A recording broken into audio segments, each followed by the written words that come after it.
Hello दोस्तों, आज हमारा एमसीक्यू का sexual reproduction in flowering plant का आज एमसीक्यू करेंगे। ठीक है, चलिए, ये जो बिहार बोर्ड में बहुत इंपॉर्टेंट होता है दोस्तों। ठीक है, सबसे पहले हम लोग अपना डार्क कर लेते हैं थोड़ा। फर्स्ट क्वेश्चन क्या कर रहा है दोस्तों? The male gametophyte in angiosperm. Male gametophyte क्या है दोस्तों एंजियोस्पर्म में? दोस्तों बताइए जल्दी से। फर्स्ट ऑप्शन आपका क्या है? Pollen grain. Second option anther है। Third option microspore mother cell और फोर्थ ऑप्शन टैपेटम है दोस्तों। तो मेल गैमेटोफाइट क्या होता है एंजियोस्पर्म में दोस्तों? सोचिए जल्दी से, जल्दी जल्दी सोचिए दोस्तों। मेल गैमेटोफाइट आपका पोलन ग्रेन हो जाएगा दोस्तों। क्या हो जाएगा? Pollen grain. ठीक है, चलिए दूसरे दूसरे क्वेश्चन के ऊपर चलते हैं। Double fertilization was discovered by, किसके द्वारा डिस्कवर किया गया तो दोस्तों? तो आपका ऑप्शन हो जाएगा सी, नवास्चिन के द्वारा डिस्कवर किया गया था। ठीक है। थर्ड क्वेश्चन देखते हैं दोस्तों। ठीक है, in typical angiosperm embryo sac is 5 cell नहीं होता है दोस्तों। ठीक है, 7 सेल 8 न्यूक्लिएटेड होता है दोस्तों। ठीक है, फोर्थ क्वेश्चन के ऊपर बढ़ता है दोस्तों। Synergids help in formation of pollen tube, attraction of pollen tube, nutrition, seed formation, किसमें मदद करता है दोस्तों? जल्दी सोचिए दोस्तों, जल्दी जल्दी जल्दी जल्दी सोचिए सोचिए सोचिए दोस्तों। आप कर सकते हैं दोस्तों। ठीक है, आपका ऑप्शन हो जाएगा इसमें दोस्तों, कौन सा ऑप्शन सही होगा दोस्तों? अट्रैक्शन ऑफ पोलन ट्यूब सही हो जाएगा दोस्तों। ठीक है, चलिए फिफ्थ क्वेश्चन की तरफ चलते हैं। Which layer of anther help in nourishing the developing pollen grain? कौन सा ऐसा लेयर है दोस्तों जो मदद करता है डेवलप होने में पोलन ग्रेन को? एपिडर्मिस और इंडोथेसियम और मिडिल लेयर दोनों क्या में मदद करते हैं दोस्तों? प्रोटेक्शन में। ठीक है, और जो टैपिटम है आपका दोस्तों वही सिर्फ नॉरिशमेंट करता है। ध्यान रखिएगा दोस्तों, एंथर के 4 लेयर होते हैं। फर्स्ट होते हैं आपके epidermis, sorry sorry sorry, epidermis नहीं होता है दोस्तों, हाँ एपिडर्मिस होता है। फिर दूसरा हो जाएगा आपका एंडोथेसियम और तीसरा हो जाएगा मिडिल लेयर और फोर्थ लेयर हो जाएगा टैपेटम। 3 लेयर जो होगा दोस्तों आपका वो प्रोटेक्शन और डिहेसेंस ऑफ एंथर में काम देता है। डिहेसेंस का मतलब दोस्तों एंथर को तोड़ने में। ठीक है, चलिए 6 सवाल की तरफ बढ़ते हैं। Occur in same flower, pollination that occur in same flower, उसको क्या बोलते हैं दोस्तों? सोचिए दोस्तों, सोचिए सोचिए। उसको ऑटोगोमी बोलते हैं। ठीक है दोस्तों, ऑटोगोमी बोलते हैं। याद रखिएगा, ये सब एमसीक्यू पूछे जाएंगे आपको एग्जाम में। The function of endosperm is provide nutrition to embryo. Form seed coat कौन करता है दोस्तों? ओव्यूल से होता है सीड कोड का फॉर्मेशन। ठीक है, डेवलप इनटू फ्रूट में कौन होता है दोस्तों? ओवरी होता है दोस्तों। ठीक है, अट्रैक्शन पोलिनेटर में कौन मदद करता है दोस्तों? पेटल मदद करता है। ठीक है, और बाकी आपका ये बी ऑप्शन बच गया जो कि फंक्शन ऑफ एंडोस्पर्म करता है। ठीक है, ऑप्शन 8 में चलते हैं दोस्तों। ठीक है, which one of the following is not a type of ovule? इसमें कौन सा होगा दोस्तों? ऑर्थोटॉर्पस, ये भी एक टाइप है ओव्यूल का दोस्तों। एनाटॉर्पस, सिसिनेटॉर्पस, ये दोस्तों आपका नहीं है। एम्फीबियस, भाई ये तो लग रहा है कि 11th क्लास का एनिमल किंगडम की तरह दे दिया है दोस्तों। ठीक है, ऑप्शन डी हो जाएगा आपका। Ninth, parthenocarpy lead to formation of seedless fruit. Seedless fruit होगा दोस्तों आपका इसमें ऑप्शन। ठीक है, फर्टिलाइज सीड नहीं होगा दोस्तों, क्योंकि इसमें फर्टिलाइजेशन होता ही नहीं है। जो आपका ओवरी जो फॉर्मेशन होता है दोस्तों आपका फ्रूट का, वो विदाउट फर्टिलाइजेशन होता है। पार्थेनोकॉपी में विदाउट फर्टिलाइजेशन। ठीक है,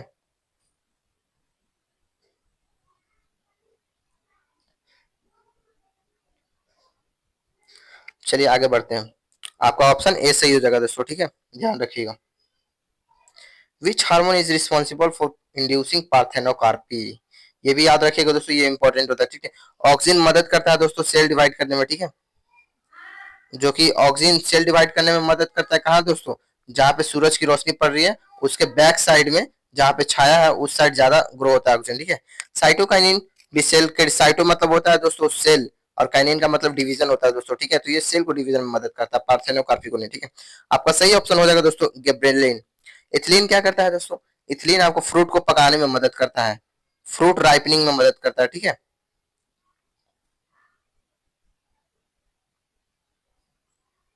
चलिए 11th क्वेश्चन पर बढ़ते हैं। An example of wind pollinated plant is, first मेज है आपका, सेकंड रोज है, थर्ड जैस्मिन है, फोर्थ मैंगो है दोस्तों। तो ऑप्शन कौन सा होगा दोस्तों? बताइए जरा जल्दी से। आपका ऑप्शन हो जाएगा दोस्तों मेज। मेज जो है दोस्तों आपका, मेज मतलब तो पता ही होगा दोस्तों आप सबको, विंड पॉलिनेटेड प्लांट होता है दोस्तों। पॉलिनेटेड प्लांट मतलब हवा से, मतलब पॉलिनेशन अपना इधर से उधर उसका हो जाता है। ठीक है, 12th क्वेश्चन क्या है दोस्तों हमारा? चलिए देखते हैं 12th क्वेश्चन। 12th क्वेश्चन क्या कर रहा है, सीड कोड डेवलप फ्रॉम, मैंने आपको पीछे ही बताया दोस्तों, देखिए यहाँ पे बताया होगा मैंने आपको किधर गया सीड कोड, हाँ देखिए फॉर्म द सीड कोड कहाँ से फॉर्म होता है दोस्तों, ओव्यूल से। तो यहाँ पे ऑप्शन में ओव्यूल जरूर होगा दोस्तों, देखिएगा 12th क्वेश्चन में seed code develop from ovary, ovary से क्या आता है दोस्तों, फ्रूट आता है दोस्तों, याद रखिएगा ये सब, ठीक है। और फोर्थ क्वेश्चन क्या है दोस्तों, ओव्यूल, ओव्यूल से क्या आता है, सीड। इंटीगुमेंट से होता है आपका दोस्तों सीड कोड, ठीक है। यहाँ जो मैंने आपको बताया दोस्तों, वो क्या बताया आपको मैंने, ovule form the seed code, नहीं दोस्त सीड कोड नहीं, सीड फॉर्म करता है, ठीक है। ओव्यूल से क्या होता है दोस्तों, सीड फॉर्म होता है, ठीक है। इंटीगुमेंट से होता है दोस्तों आपका थर्ड, 12th क्वेश्चन में बता दिया मैंने, आपका सही ऑप्शन सी होगा दोस्तों, इंटीगुमेंट से आपका सीड कोड का फॉर्मेशन होता है, ठीक है। और सीड किससे फॉर्मेशन होता है दोस्तों, ओव्यूल से, ओवरी से क्या फॉर्मेशन होता है, फ्रूट, ठीक है। थर्ड क्या है, which part of flower become fruit, मैंने अभी आपको ऊपर ही बताया दोस्तों, देखिए फ्रूट से क्या बनता है दोस्तों, ओवरी, ओवरी से क्या बनता है, फ्रूट। तो कौन सा आपसे सही होगा, ओव्यूल से क्या बनता है दोस्तों, सीड बनता है आपका, तो ये सब ध्यान दीजिएगा, सीड बनता है, ओवरी से बनता है आपका फ्रूट, ठीक है। तो ये सही हो गया आपका। स्टिग्मा क्या होता है दोस्तों, स्टिग्मा मदद करता है आपको दोस्तों किसमें, जो आपका पॉलन ग्रेन उड़कर आता है दोस्तों कहीं से भी, उसको चिपकाने में मदद करता है। जैसे ये लिक्विड पदार्थ का होता है दोस्तों, ये लिक्विड टाइप का होता है जो कि आपको कैप्चर करने का, कैप्चर करता है आपके एंथर जो उड़ता है ना दोस्तों, उसको कैप्चर करता है, ठीक है। In angiosperms the endosperm is haploid diploid, haploid का मतलब दोस्तों एन, डिप्लॉइड का मतलब 2n, ट्रिप्लॉइड का मतलब क्या होगा दोस्तों 3n। चलिए दोस्तों कौन सा सही होगा, था ट्रिप्लॉइड टेट्राप्लॉइड, टेट्राप्लॉइड तो होता नहीं है दोस्तों, और हैप्लोइड होता नहीं है दोस्तों, और डिप्लॉइड भी नहीं होता है दोस्तों। कौन सा ऑप्शन सही हो गया दोस्तों, ट्रिप्लॉइड, ठीक है। चलिए फिफ्थ क्वेश्चन की तरफ बढ़ते हैं हम लोग। The process of formation of pollen grain from microspore mother cell, याद कीजिए दोस्तों, ये एक आपका क्या है, एंथर है, ठीक है। एंथर में ये छोटे छोटे क्या थे, माइक्रोस्पोरेंजिया थे, ठीक है, माइक्रोस्पोरेंजिया थे। इसके अंदर क्या थे, ऑस्फोरेंजियस टिश्यू थे, ऑस्फोरेंजियस टिश्यू के अंदर क्या थे दोस्तों, पॉलन ग्रेन थे। और पॉलन ग्रेन से पीएमसी का मतलब दोस्तों पेरेंट मदर सेल कह सकते हैं दोस्तों, और एमएमसी भी इसको बोल सकते हैं दोस्तों आप, ठीक है। एमएमसी का मतलब माइक्रोस्पोर मदर सेल भी बोल सकते हैं आप इसको। उससे जो डेवलप्ड होता है वो क्या डेवलप्ड होता है, माइक्रोस्पोरोजेनेसिस। तो इसको क्या बोलेंगे दोस्तों, ऑप्शन बी सही है। गैमेटोजेनेसिस का मतलब गैमेट का फॉर्मेशन, मेगा मतलब ये आप मेगा का मतलब होता है दोस्तों फीमेल में होता है ना, जब फीमेल प्रोड्यूस होगा उसको बोलेंगे, ठीक है। एम्ब्रोजेनेसिस का मतलब एम्ब्रोय का जब फॉर्मेशन होता है दोस्तों तब बोलते हैं, ठीक है। धन्यवाद दोस्तों, अगले वीडियो में मिलेंगे हम लोग फिर से 15 क्वेश्चन सॉल्व करते हुए, ठीक है। Bye bye.